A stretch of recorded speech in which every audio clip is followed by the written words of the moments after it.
পুরনো রান্নাকে একটু নতুনভাবে রান্না করার চেষ্টা, হয়তো ভালো লাগবে খেতে এটা ভেবে আপনাদের ভাইয়াকে বলেছিলাম গরুর মাংস নিয়ে আসার জন্য। ফ্রিজে তেমন কোনো মাংস ছিল না, বলতে গরুর মাংস একেবারেই ছিল না। আরও কিছু বাজারের সঙ্গে এই তো গরুর মাংস নিয়ে এসেছে। আপনাদের ভাইয়া যখনই বাজার করে, যে বাজারটাই করে না কেন, ভালো হলে একটু বেশি পরিমাণেই নিয়ে আসে। তো আজকে যেটা করেছে, আজকের গরুর মাংসটা দেখতে একদম ফ্রেশ হলেও কিন্তু এত পরিমাণ ছিল হাড়, যেটা বলার মতন না। গরুর মাংসে হাড় দিবে এটাই স্বাভাবিক, কিন্তু পরিমাণটা ছিল অনেক বেশি, যার জন্যই বললাম। তো যদিও মাংস কেনা আপনাদের ভাইয়ার সবসময় অনেক বেশি ভালো হয়, তবে আজকে খুব একটা ভালো হয়নি।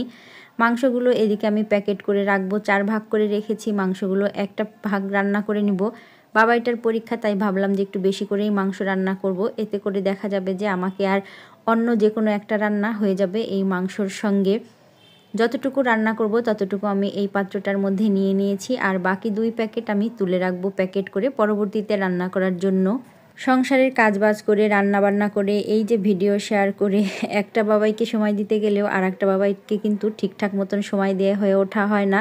যাদের ছোট বাবু আছে বা পরাপর 2টা বাবু আছেন, তারা তো এই ব্যাপারটা খুব ভালো করেই জানেন। সংসার, বাচ্চা কাচ্চা সবই সামলে ঠিকই যাচ্ছি, তবে এদিক ওদিক করে কখনো ভালো হয় কখনো মন্দ হয়, সবটা নিয়েই কিন্তু আমার এই জার্নিটা চলতেছে।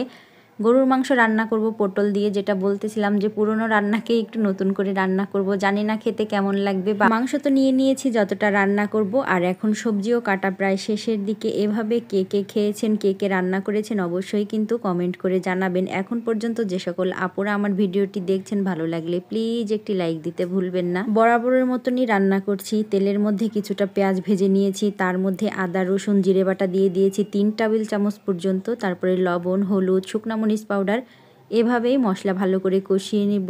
মুরব্বিরা বলে থাকেন মাংস যত বেশি কষানো হবে তত বেশি মজার হবে, আর মাছ যত বেশি ধোয়া হবে তত বেশি স্বাদের হবে। একদমই কিন্তু ঠিক কথা। এখন সংসারে এসে সেটাই বুঝতে পারছি, আর সেভাবেই করার চেষ্টা করি। মশলা ভালো করে কষানো হয়ে গেলে মাংস দিতে গিয়েছি। মাংসগুলো যদিও আমি আগেই কেটে নিয়েছিলাম, তারপরেও দেখি একটা মাংস, মানে একটা ছাড়া মাংস আস্ত অবস্থাতেই রয়েছে। সেগুলো আবার কিছু সময় পরে কেটে আবার দিয়ে দিয়েছি, আর এখন ভালো করে মশলা দিয়ে মাংস কষিয়ে নিব। মশলা কষানো হলে যেমনটা বোঝা যায় যে মশলা কষানো হয়ে গিয়েছে, মশলার মধ্যে মাংস দেওয়ার পরেও কিন্তু বোঝা যায় যে মাংসটাও কষানো শেষ। তো এরই মধ্যে মাংস তো মোটামুটি কষানো চলতেছে, ঢেকে ঢেকে বারবার এভাবে আমি কষিয়ে নিচ্ছি। জ্বালানো মাংস যত বেশি জাল পড়বে মাংস কিন্তু তত বেশি স্বাদ হবে। মাংসগুলো খুব একটা বেশি ছোট ছোট করিনি, জ্বালাতে জ্বালাতে মানে কষাতে কষাতেই কিন্তু মাংস বেশিরভাগ সিদ্ধ হয়ে এসেছে।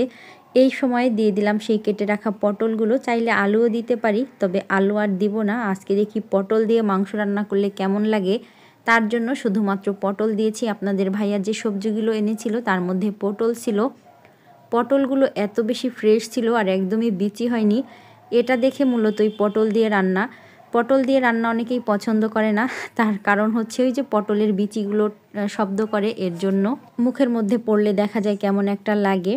তো আমি তো রান্নাঘরে ব্যস্ত। আপনাদের ভাইয়া আবার যে কালকে ডাব নিয়ে এসেছিল, সেখান থেকে একটা ডাব কেটে বাবাইকে দিচ্ছে, আর সেও খাচ্ছে। আমিও মোটামুটি রয়েছি তো রান্নাঘরে। এতগুলো মাংস রান্না করেছি, তার সঙ্গে কিছুটা চিতই পিঠা বানাবো না সেটা কি করে হয়। আর যেহেতু পিঠাটা আমি বানাতে পারি আলহামদুলিল্লাহ, এত সুন্দর হয়। অনেক আপুরাই আছেন যারা আমার রেসিপিতে পিঠা বানিয়ে কিন্তু আমাকে প্রায় সময় কমেন্টে জানায়, সেটা আমার যেমন ভালো লাগে তেমন এটা ভেবে আরও ভালো লাগে, যাক আমার দ্বারা কিছুটা হলেও আপুদের উপকৃত হয়েছে। এভাবেই কিন্তু আমি পিঠা বানাই। এই তাওয়াটা অল্প আছে অনেক সময় পর্যন্ত গরম করে নিই, আর একটু কাছ থেকে দেখিয়ে দিচ্ছি যে মুখে শুধু বলি না, মাশাল্লাহ কত সুন্দর হয়েছে আমার পিঠাগুলো। এই ঠান্ডা আবহাওয়ার মধ্যে বাহারি পিঠা খেতে কার না ভালো লাগে। খাবারের ঠিক শেষ পর্যায়ে এসে মনে হলো যে একটু ভিডিও না করলেই না। আলহামদুলিল্লাহ, পটল দিয়ে মাংস রান্না ভেবেছিলাম কেমন না কেমন হয়, কিন্তু খেতে অনেক বেশি মজার হয়েছে। আজ এই পর্যন্তই। সবাই ভালো থাকবেন, সুস্থ থাকবেন। আল্লাহ হাফেজ।